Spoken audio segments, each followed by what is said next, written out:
3, 2, 1. It's time for the BAQA. The BAQA. What you say? The BAQA with Manday. The BAQA and Tiffany. The BAQA.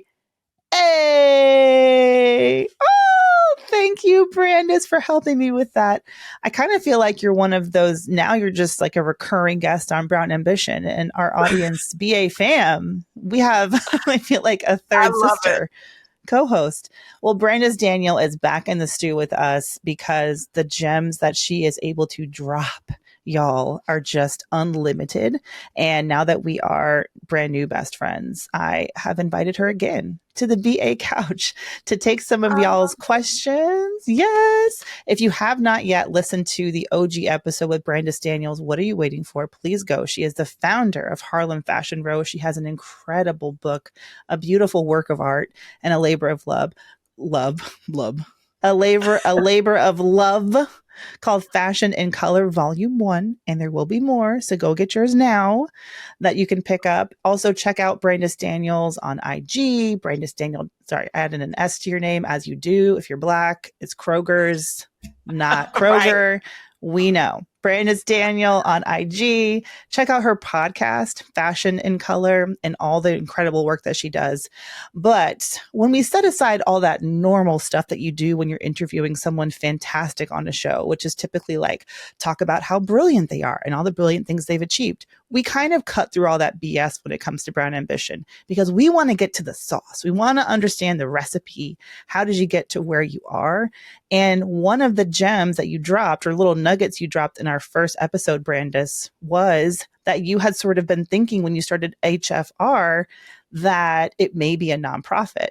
And I want to hear a little bit of background on how you decided, okay, this is not a nonprofit, it's a business. And then we're going to take a question from VAQA because it's very in line with, I think, the same crossroads that you were at with HFR. Yeah, Mandy, I feel like when we say we want to do something to help other people, we assume that it has to be a nonprofit. And so my original thought was, I want to make sure that we're supporting Black designers, that we're putting them out there. So it needs to be a nonprofit. And I was working with a business coach at the time, and he kept challenging me on this. He kept saying, why do you want a nonprofit? Why could this business not be a business with a purpose? Why can't you just do good and still make a profit? Because Brandice, when you build a successful business, what that does is it helps our community. You're able to hire people. Like that is also giving back in a different type of way. And so after years of fighting it, finally decided, okay, this is going to be a business. And honestly, it was one of the best decisions I could have made. I eventually did start a nonprofit, but I'm so happy that I set HFR up as a business first. And why is that? Because I think that I wouldn't have had as much space to really explore my ideas. When you have a nonprofit, there is a board that everything needs to be approved through. I was able to try a lot of things out and quit a lot of things through Harlem's Fashion Row. I also personally needed the skill of really building a business. So we built HFR from basically like $500 to a few $1 million business. And the skill set that you get from that process of actually building a profitable business can then benefit you if you want to later go and start a nonprofit. I just feel like I would have looked at a nonprofit very differently. For example, when we launched our nonprofit, our first donation was $1 million donation from Vogue and the CFDA. Because of the relationships you built with your business. With the business. But also I understood what it looked like, right? How to manage $1 million through the business. And because brands saw the level of work that we were doing, they trusted us to give us that level of donation. Holy crap. Well, that's amazing. it allowed me to think a lot bigger about, our next donation was 500,000 from Gap Inc. And then they donated another 500,000. So I feel like building the business Mm. helped to prepare my mindset for what it would take to actually run a nonprofit. Oof. Okay. I'm so glad that one of our BA fams submitted this question. I feel like we never want to answer questions that we don't feel like we can't give like a big, juicy, good, substantial answer to. And the reality is that Tiff and I don't have nonprofits. So when I got this question from Patricia, hi, Patricia. Gosh, I hope that it's not too late. You did send this question this year. So I hope that you're listening. If not, I'm going to find your email and I will make sure you know which episode we answered it on. But Patricia has a business question, and I think you're the perfect guest to answer it. So let me jump on into Patricia's question, okay? Patricia says, I've been listening to Brown Ambition, and y'all have started to discuss, or you have been discussing the pros and cons of starting a nonprofit. I just started a nonprofit organization in January, but after listening to your podcast, I'm wondering if I should have started a for-profit instead. I am still in the process of setting up the business. I've established a line of credit and a credit card in the business's name. My question is, can I change from a nonprofit to a for-profit organization? Should I? What are the pros and cons? Thank you, Patricia. Okay. So having some regrets about going the nonprofit route versus the for-profit route. But we don't know too much about what kind of business she has or anything like that. So feel free to, to riff on Yeah. that. I feel like she knows the answer. I think that she knows the answer, that it should be a business, whatever it is that she's Mm, doing. And, one of the things that, when you set your nonprofit up, you have to set it up as a business first, and then you get your 501c3. So I don't okay. think that is going to be that big of a challenge for you to go from and I could be wrong on this, but I don't think it's going to be that much of a challenge for you to go from a nonprofit to a for-profit business, especially if you've only been doing this for a year. I would highly Mm, recommend, though, to speak to a nonprofit specialist, maybe also speak to a tax accountant, to find out like if there's anything there. But your business is already set up because you had to do that in order to build out the nonprofit. I think my question would be too, why a nonprofit and not a business? mm, Is it that, most of the people who you're going to be getting revenue from, that they want to give you tax deductible dollars? Because that could be it. Sometimes, like if she's wanting to work more with kind of like the nonprofit arms of companies, and so she wants them to be able to give her that tax. If they want to be able to get that tax write off, maybe that's why she's thinking about a nonprofit. yeah, she wants that Um, 500K from Gap Inc. but you know what? Like really, it's managing that. But we give most of it away. I also think, what does she want personally? Mm, That's really important. What type of autonomy does she want? Because with nonprofit dollars, you really have to be really transparent on every dollar that you spend that comes from a brand. mm, And sometimes you might want to spend money on things that you test out. You might want to do some beta testing. And a company, like just a company, gives you a lot more flexibility yeah. You than get a to be like nonprofit. it's almost like you get that space as a startup founder to Yes, be, that old adage of like, we built this in a garage, just like, you think of the old vision of an entrepreneur and, bringing that to the modern age. You really can be you alone with your ideas, trying some yes, things, maybe not spending money like with the, investing in certain things and investing in certain ideas early without the feedback of, it's yeah, great to have advisors, right? And to have thought partners, but sometimes you have to learn to like trust your own voice, yes, before you're ready to get that advice from other absolutely. people. Yeah. And So, one of the things that my coach said to me, he said, Brandice, if you build a successful business, the nonprofit will be so much easier to run. And he was mm, so right about that. So the Gap okay. relationship came from the business relationship. The Vogue and CFDA donation came from the business relationship. So Hmm. I was able to take everything that I had done in business and use that credibility for the nonprofit. So talk to me about when you knew, okay, I've reached a certain level with Harlem Fashion Row. And did we mention the book, Fashion and Color? You can get that right Yes. now, wherever books are sold, Which, actually by on the your way, website. part of the proceeds from the Fashion and Color book goes to our nonprofit, Icon 360. I read that, and HBCUs get part of the profits Mm-hmm. as well. Is that right? Yep. Incredible. Everything is in alignment. Okay, you just feel good. It's one of those things you buy that you're like, I feel good about. Like actually, like this book will do good for me and for others. It's amazing. Absolutely. Okay, so when did you realize? Okay, Harlem Fashion Row is doing well enough. I'm at this point where it feels okay to start a nonprofit arm. And then how did that execution happen? I started it in the middle of the pandemic, and I started it because designers were calling me and saying that they didn't think they would be able to stay in business. Mm, And from the HFR side, we didn't have the ability to write designers checks. Like our business model okay. isn't set up that way. And so because I wanted the ability to write checks, because that's mainly what Icon 360 Yeah. does is we give money to designers and to HBCU fashion departments. That is why we started the nonprofit. It was because we really wanted to be able to give money, give grants and give awards to designers and HBCU fashion departments. And so um, that process for me was working with a nonprofit specialist who helped me to fill out all the paperwork to get my There's people like 501c3. that. Yeah. So where does one find a nonprofit specialist?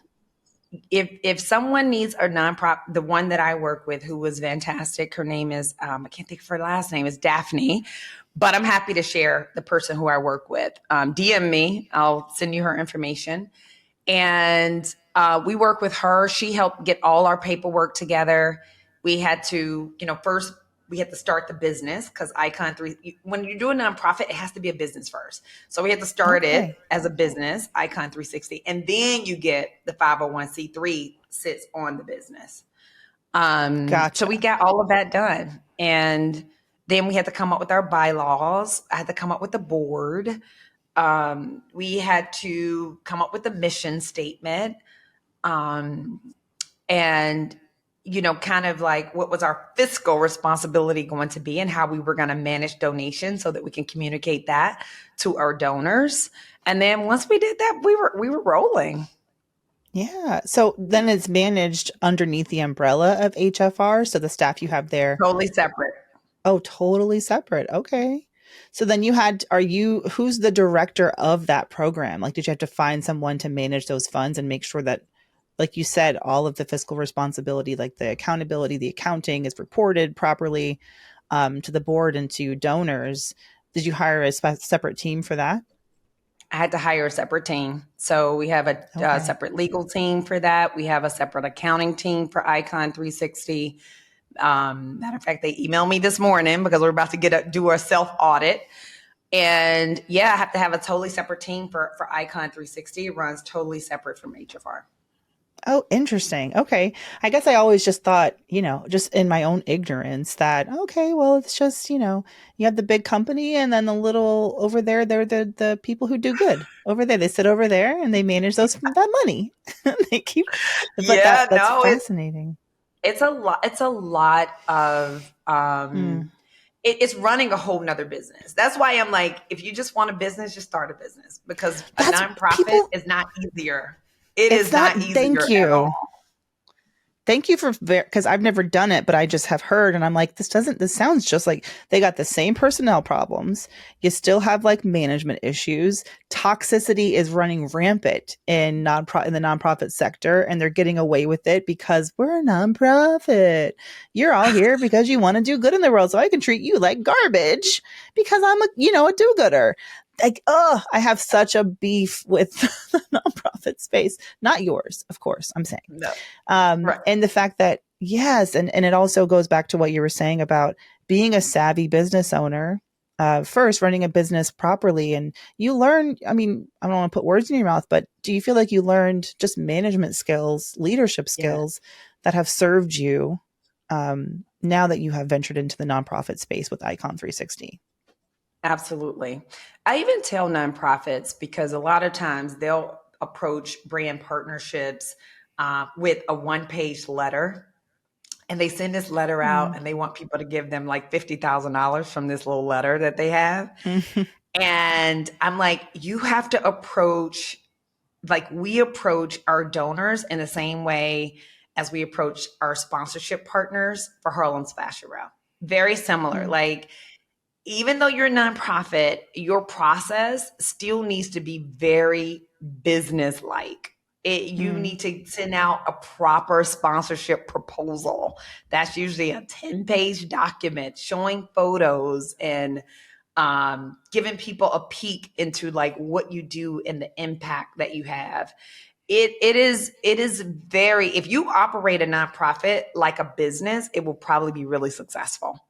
But if you Yeah. operate a nonprofit from kind of like a charity and you're expecting people to just like give you money, it's going to be Mm. really challenging for you to get the bigger dollars. Absolutely. And also, I mean, I just consider a nonprofit to be a business. Like it's just a It is business. a business. Just It's a what you business. do with the profits is a little bit different. You know, you give Yes. them away, but you still got to pay your staff. You still got to pay your Yes. operating expenses, right? So Training. it is legitimately a business first. What advice would you have to someone who is maybe feeling like and even describing how do you start a nonprofit? When you start that, finding a board, like even making those connections seems like a much higher bar to meet than just starting a business, because any dum dum can just like buy an LLC. I did it like on a Tuesday because I wanted to. Like, but really, it's not that hard. But then to find a board and have, like you said, fiscal responsibility. How, if someone does have a legitimate, okay, I'm ready for a nonprofit, what's your advice to reach out and start to build those relationships, or take advantage of ones you may already have to put that board Yeah. together? Yeah, I always, when you look at your board, you want to look at it and go, what does this nonprofit need? Right? So, Mm. okay, my nonprofit needs money. Okay, who can I put on the board that can connect me to money? My nonprofit needs like a legal specialist. Who can I put on the board? Maybe it's an attorney that you put on the board. I want to be able to do nonprofit events that attracts NBA players. Okay, who can I put on the board who has those relationships? So your board should be really, really strategic. Mm. And the way we're actually in search of an executive director right now for Icon 360. So I haven't expanded our board yet.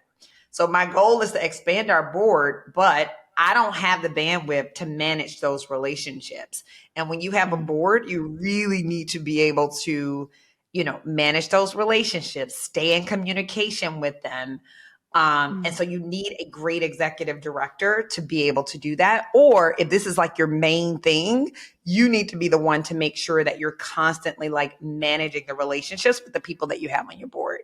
That piece is like so, Mm. so, so important. Otherwise, you get into a place where your board might kick you out, like, Well. or your board is doing things that are not in alignment with what your original vision was. Mm. So you just want to make sure that you have the person in place who can really manage and cultivate those relationships with the board members before you bring people on. But everybody who's on that board should have a clear purpose. I thought you were going to say, well, if They they need to don't be like it, bringing they some. can leave. But you went right for that. They could kick you out. Like They can you kick give you them out. power. Yeah, Yeah, we just saw that happen absolutely. at OpenAI. ChatGPT Yep. dude just got fired and rehired and all this crazy stuff. Oh, Oh, okay. I wish we had you for more time, but it sounds like you're getting into more of the space of mentorship as well, to what yes. entrepreneurs, to business women. Tell us, BA fam, about what you may have, even if it's not perfectly ready to your standard, which I know is very high. But what are your thoughts on that, and how do you know you're ready to sort of, yeah, get more into that teacher side of what you do? Yeah, again, one of the questions I get all the time is about like, how do I partner with brands? Like nonprofits want to know, how do we get a $500,000 donation from a Gap Inc? And Mm-hmm. I just, through the years, you pick up all these skills and then you take them for granted. And I have a speaking coach who I work with, and he always tells me, Brandice, you have so much to teach. Why aren't you teaching more? And Mm, finally, I was like, he's right. I'm going to start to teach more. And so I wrote a second book, Small Business, Big Partnerships, to help nonprofits and businesses build partnerships with brands. And part of that is because that information, you really can't find it anywhere. Nobody's mm, really telling you. It's kind of like marketing agencies have that info and they don't really want to share it. But I always go back, Mandy, to like the Brandice in 2007. And everything I mm, do, I'm like, how do I serve her? What she mm, needed was something that didn't cost, $1,000. She needed like a guide for somebody to tell her, this is how you do it. yeah. And so I'm just in a place where I'm really ready to share. So I wrote this book. I'm also doing a lot more like just coaching and teaching on my personal social media. And I haven't started to do one-on-one coaching yet. Not sure if I'm ready for that, but I am Mm, definitely excited about sharing like all of the knowledge that I've gained over this time with other people. I don't know. Maybe yeah. I'm getting older, Mandy. Maybe it's age. Well, I'm about to say, like, one-on-one coaching, you don't actually have to do that at all if you don't want to. And in Yeah, no, I fact, don't. I love it so much. I loved speaking to women one-on-one, but I didn't want to make that my business model as a career coach. I didn't want to make it like I need to get more women to pay me to talk to me. No, I want to create a business where I just get to do that all the time anyway, you know? Yeah. So for me, it was about basically you created a book, for example. And for me, it was like, okay, creating coaching materials, creating things that I'm going to say this in coaching sessions, but how can I copy paste exactly what I'm going to say to like 90% of people who want like our conversation will be these sort of basics. Let Yep. me like put that out, create it, sell that, as a one-off to anyone who just wants to pick that up and go about their way. But if you want me, like Tiffany says, sauce sold separately, like I want to create a space. So I have my Mandy Moneymakers community for that, where, I pop in and we have group coaching all the time. And if I have free time, I'll hop on Slack and answer questions there and just like be able to pour in on my own time. And it just feels, I don't know, it feels better that way. I And, love that. yeah, but I mean, again, I feel like whenever I give advice to or just give my ideas, I feel like to add the caveat of like, that's what's worked for me. Um, Well, now look, now we're besties. So I yeah. will be tapping into Yeah. what's working for you because maybe it'll work for me as well. Well, I'm very, very excited. Whatever, and this is a thing. And for people like us who want to have it perfect and do it to a high, high level, I also love to hear that you're giving yourself space to figure it out. You know, Absolutely. I because am. I did 100 something free coaching calls before I decided what my business was even going to be. I was like, Wow. can I talk to people?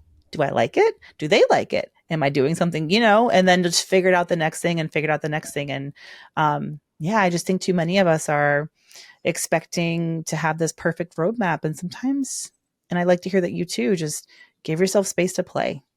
Just play. Like I say, everything's in beta. Mm, Everything's in beta. So it takes the pressure off. There are two things I always tell myself, Brandice, everything's in beta. And then let's just see what happens. Do it. Let's just see what happens. Maybe it yeah. worked, maybe it don't, but it takes all the pressure off. That's my philosophy for life. That's why I'm that little spitfire at the Thanksgiving dinner table that's always going to cause a ruckus. I'm like, let's just ask that question and see what Don't cause trouble, Mandy. what chaos can I bring? I have like it's basically like how a toddler operates if you think Oh my about it. God. Oh, Brandice Daniel, thank you so so so so much for being so incredibly generous with your time, your wisdom, your thoughts. Be a fam. Please, please run and go follow Brandice on all platforms. Check out her incredible podcast, which you can see on YouTube called Fashion and Color. You can also listen to it where you're listening to Brown Ambition. Why not have a little companion show, right? Yes. Have a little Yes. we can, whichever one you want to do first. We can be the appetizer. She can be the entree, whatever. But Brandice, I cannot wait to follow more of what you do. And I just thank you again for the Thank you generosity so that you much for brought. having me. Thank you for having me. I appreciate it. Bye.